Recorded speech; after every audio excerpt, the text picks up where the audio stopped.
Auteur ou autrice, écrivain ou écrivaine, ces mots agitent la société française depuis plus de 30 ans. Faut-il féminiser les noms de métiers et de fonctions? Et si oui, comment? Un rapport sur l'état de la féminisation des titres est discuté aujourd'hui à l'Académie française. Il le sera encore à l'avenir. Un rapport, en tout cas, a été adopté. Avec nous pour en parler, Danielle Salnave, bonsoir. Bonsoir. Soyez la bienvenue sur TV5 Monde. Vous êtes académicienne. Vous faites partie de cette commission d'études sur la féminisation des noms de métiers et de fonctions. Vous soumettiez votre rapport aujourd'hui. Donc il a été adopté. Comment ça s'est passé?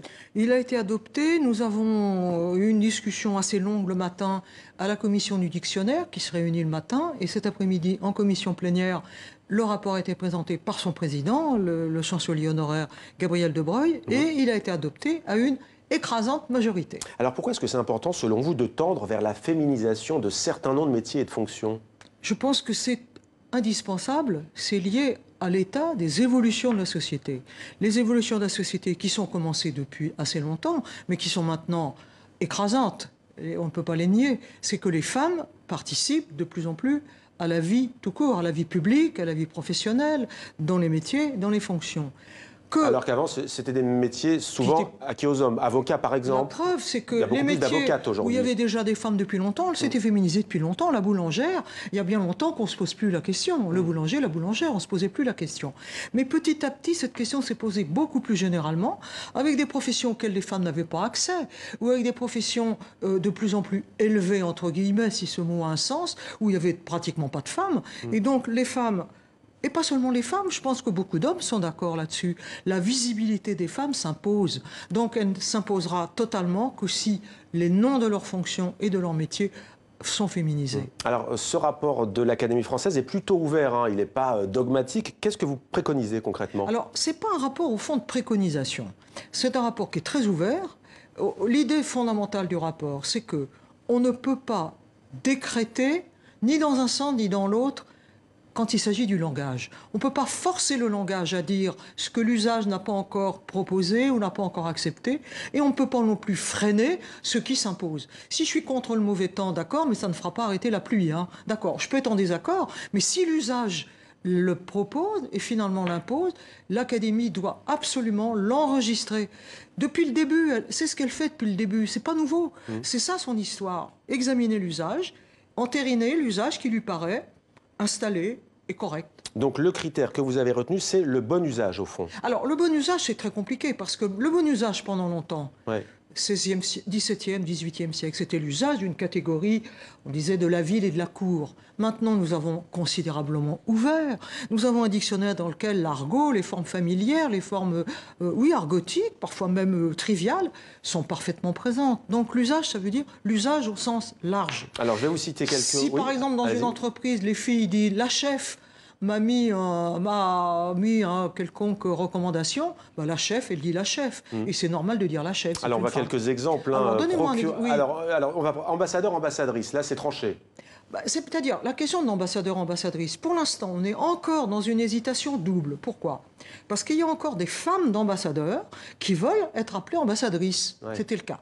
Il y a des femmes qui sont ambassadeurs, mais qui ne veulent pas être appelées ambassadrices. Elles veulent continuer d'être appelées ambassadeurs. Et vous dites d'ailleurs qu'il faut demander aux personnes concernées. On a au moins 3. C'est un peu une période... Mais c'est intéressant, c'est une période de changement, c'est merveilleux. Parfois, je reçois, moi, ici, Danielle Salnave, voyez-vous, des metteurs en scène ou des metteuses en scène. Certaines disent, appelez-moi metteur en scène avec un E, d'autres metteuses en scène. Et vous, votre préférence? Moi, pendant longtemps, j'aurais dit metteur en scène en disant, après tout, ça n'a pas de sexe. Mais si, donc je dirais metteuse.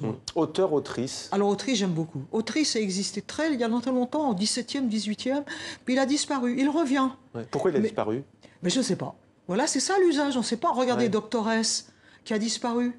Quand j'étais petite, on disait Doctoresse autour de moi, on ne le dit plus maintenant. À Montréal, il y a une mairesse, on l'appelle au Québec mairesse. En France, là, il y a des hésitations parce qu'on dit que le suffixe S, il est un peu, on va dire, c'est une dépréciation. Oui, mais si vous allez dans un village, au fin fond de la campagne, comme on dit aujourd'hui, où une femme est maire, les gens du village disent « Ah ben nous, c'est pas un maire, c'est une mairesse. » Mais on peut dire Madame le maire, on peut dire Madame la maire. Moi, je demande, je dis, vous voulez qu'on vous appelle comment? Eh bien, je fais ce que me demande le maire. Je pense que, franchement, petit à petit, on dira la maire. Alors, il y a les mots, c'est plutôt pratique, c'est ceux qu'on appelle les mots épicènes. Ceux-là, ils arrangent tout le monde. Pour les jeunes qui nous regardent, et les écolières et les écoliers, c'est quoi un mot épicène? Ils n'ont pas de marque de genre, ils n'ont pas de marque. Alors, donc, ministre, par exemple, il n'y a pas ministresse. Mais il y a des femmes qui demandent d'être appelées Madame le ministre, d'autres, Madame la ministre. Un médecin, par contre, on dit une médecin? Ah oui. Ah oui. Un mot épicène. Que va permettre cette féminisation des mots, selon vous? Est-ce qu'elle peut œuvrer, aider à tendre vers l'égalité entre les femmes et les hommes? Je pense. Alors, il y a même des féministes qui disent « Oh, bah, c'est secondaire, l'essentiel, c'est l'égalité salariale. » C'est vrai, mais je crois que c'est un progrès forcément pour les femmes. Mais moi, je prendrai un exemple. J'ai les petites filles, les jeunes filles qui sont au collège, qui se disent « Qu'est-ce que je vais faire plus tard ?» etc. Tout d'un coup, elles voient des métiers auxquels elles n'auraient jamais pensé. Ils sont au féminin.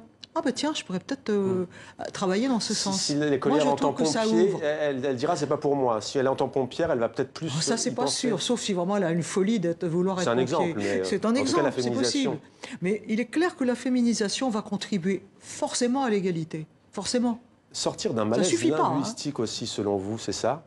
Il y a un malaise linguistique ou pas en France? Il y a plusieurs débats récurrents. Ça survient après l'écriture inclusive. Il y a un décalage entre les évolutions de la société, le fait que les femmes sont dans la sphère publique, dans le domaine, enfin dans les fonctions les plus, et que ça ne soit pas reflété dans le langage, c'est un décalage. Mais ce décalage, il peut mettre les femmes mal à l'aise, et les féministes en particulier, mais pas seulement. Il peut mettre tout le monde mal à l'aise. Il peut mettre mal à l'aise un petit garçon qui dira pourquoi maman, elle n'est pas magistrate, alors il n'y a pas de femme. Non, il faut mettre tout le monde à l'aise devant le langage. Alors, pas besoin, donc, dites-vous, d'être féministe pour féminiser la langue française. Alors, le Québec, lui, est pionnier de la féminisation des noms de métiers. En 1979, la province francophone canadienne est devenue la première à recommander la féminisation. Comment expliquez-vous ce retard que l'on a en France, qui est souvent pourtant, qui se présente en tout cas comme le berceau de la langue française?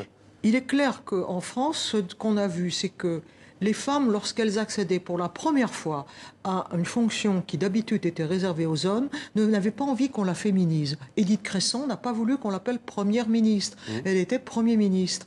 Il y avait de la part des femmes un réflexe, on dira qu'il est misogyne, j'irai peut-être pas jusque-là, mais un peu de défiance. Attention, si on féminise le nom de ma profession, on va la dévaloriser. C'est pas, quand une femme pense que le féminin la dévalorise, c'est pas bon, mais c'est quand même comme ça. Donc il a fallu s'y accoutumer. Chez les Canadiens, il y a un côté intrépide. Mais je crois que leur intrépidité, elle est forgée aussi à l'école de la résistance à l'invasion par la langue anglaise, à la défense de la langue française. Ça a rendu les Québécois incroyablement, combatifs. Mais d'ailleurs, on s'entend bien, hein, on a fondé ensemble un prix de la francophonie. Le Québec et l'Académie française. Le Québec et la francophonie québécoise main dans la main. Alors, il y a un domaine un peu particulier, c'est celui des, non pas des fonctions, mais du grade, on va dire. Il y a des réticences particulière, notamment dans l'armée. Les femmes préfèrent dire lieutenant que lieutenante. Pourquoi? Oui, mais on résiste encore plus dans la marine que dans l'armée de terre. C'est bizarre. C'est la marine qui résiste le plus. Je ne sais pas quelles sont les valeurs qui portent une petite fille à vouloir embrasser la carrière militaire. Je ne dis pas qu'elle se prend pour un garçon, je ne dis pas qu'elle veut être un homme, non. Mais il est possible que l'image de la carrière militaire soit tellement liée à l'homme, à la masculinité, qu'il soit difficile pour elle de le passer au féminin. Mais à mon avis, ça viendra forcément. Dans la marine française, on dit capitaine pour... Je pense qu'amirale, je ne suis pas sûre, il n'y en a pas beaucoup. Mais il y avait des difficultés, la générale. Pendant longtemps, la générale ou la colonelle, c'était l'épouse du général, comme l'ambassadrice, qui avait une fonction même. Maintenant, des femmes vont avoir ce grade, elles seront la colonelle, et ça va de soi. Merci et je m'en réjouis. Merci beaucoup Danielle Sanave d'avoir répondu à nos questions. Je rappelle que vous êtes académicienne, membre de cette commission. Bien entendu, il y aura une suite, on aura l'occasion d'en reparler sur TV5 Monde.